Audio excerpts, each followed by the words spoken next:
Hey YouTube, Jeff checking in. Today's video is going to be about staying ahead of the trends on Microstock. Now, it's more important than ever to learn how to identify the coming trends for the next year, and not just identify trends generally, but also trends in the design community. If you want to make it in Microstock, you're really going to have to start being focused, and you're going to have to learn how to operate your stock business in a way that lends itself to pick up from the design community, the core group of buyers that are buying images on a daily basis. So I'm going to jump into the computer and I'm going to show you 3 or 4 resources that you can use to identify trends and get your stock business positioned so that you at least have a good chance of making some returns. And I'm going to show you these resources on the computer, so let's just jump in there now. Okay, so the first resource that I wanted to discuss, this is a great website, and it can be a huge impact on how you shoot your stock photos. Now, this site is called Pantone. I'm actually not sure how to pronounce that, whether it's Pantone, Pantone, or Pantone, or whatever. Just Google this here. This site will come up.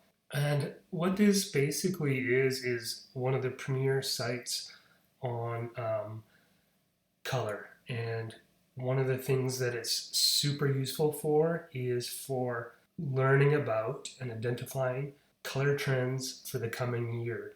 And so these color trends can be used in all kinds of ways, in all kinds of photos. And I'll give you an example. I don't want to spend too much time here because you should be exploring this site yourself, but I'll just show you an example. This is on the main page.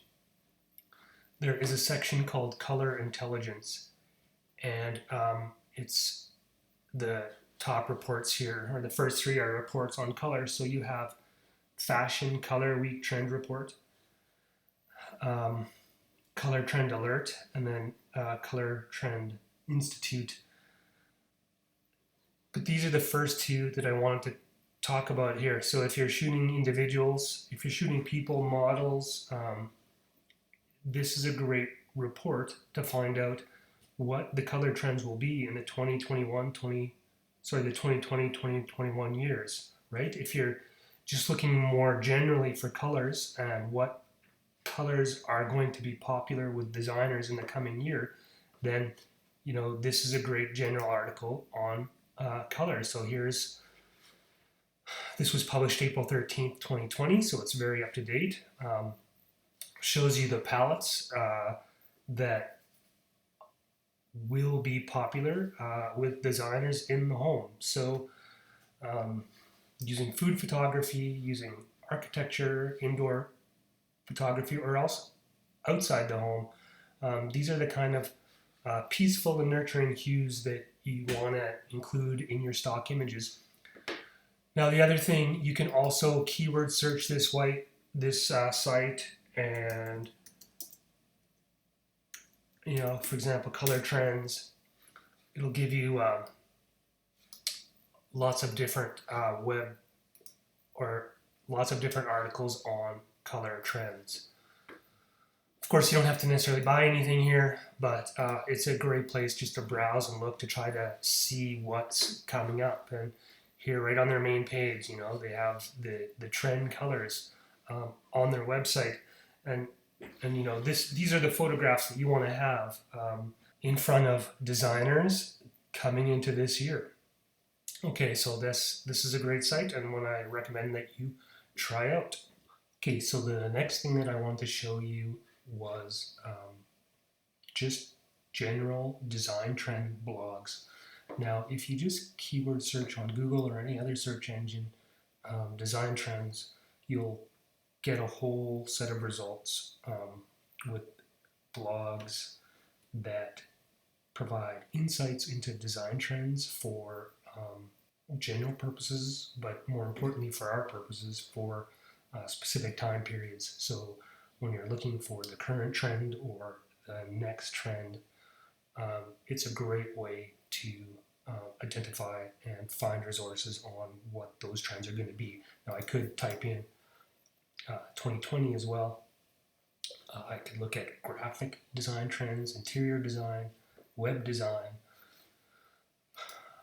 There's all kinds of web resources to locate trend data that you can employ into your Microstock photography, or if you're doing more design work, you can apply that as well.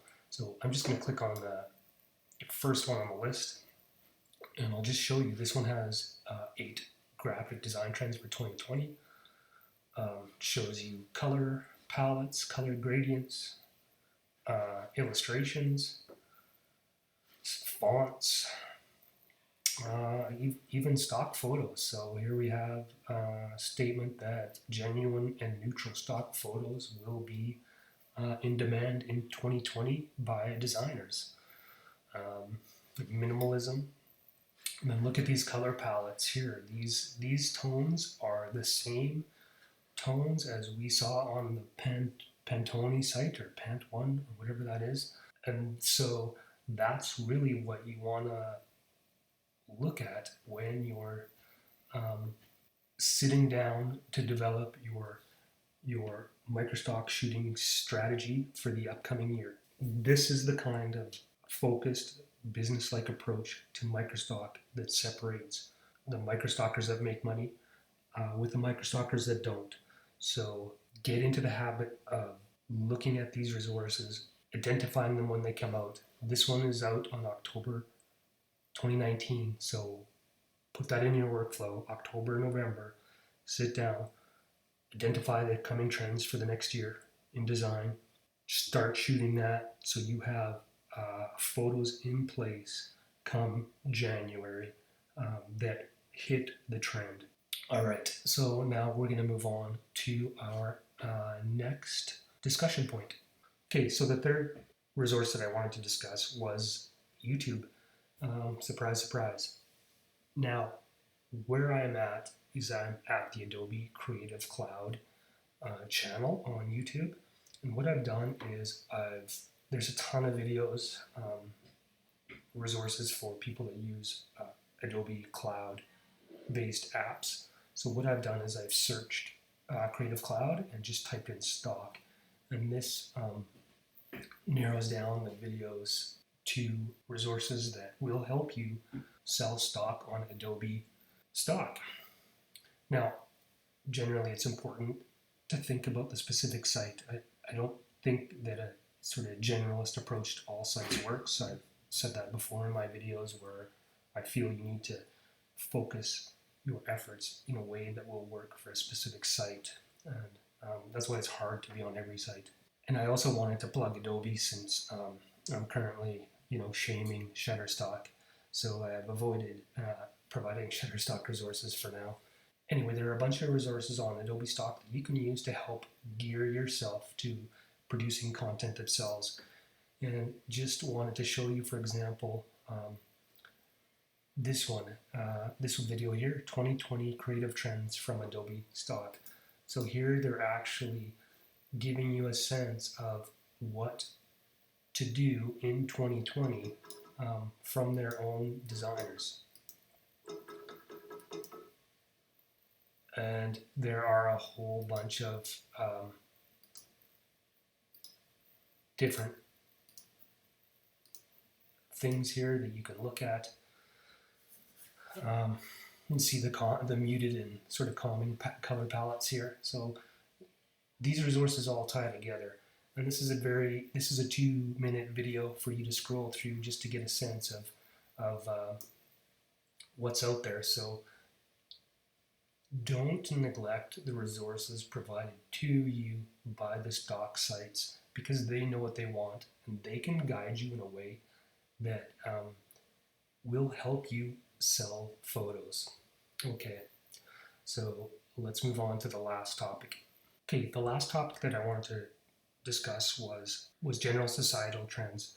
It's important to read the news, the issues faced by the world, are areas where photos are necessary for potential buyers.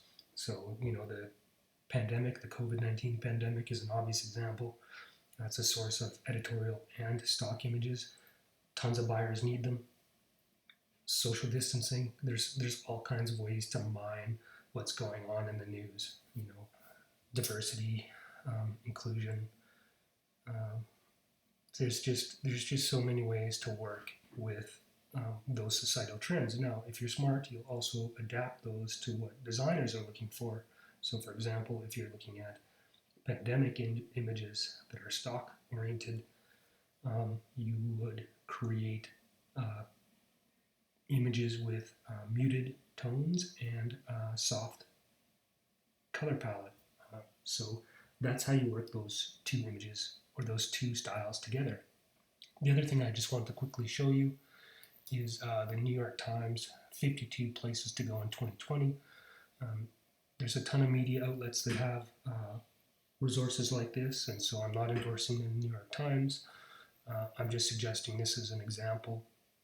It's great to go through these websites that identify the top places for the upcoming year and try to photograph those places. Maybe you live in one of them, and maybe you've been to one in the past. One of the things that I do is when I look at these sites, if I've already shot and uploaded photos related to that location, what I do is I go back to my catalog, I look for images that I didn't upload, then I work on those, I upload those fresh again, believing that there will be a new demand. And having recently uploaded images helps you get images in front of buyers. And they also provide a sort of a link to your existing catalog, so it kind of hooks to bring in buyers to your larger portfolio. So that's one way to approach getting your photos in front of buyers. Okay, so I hope you found this helpful, and if you did, please subscribe and like this video. We'll see you on the next one.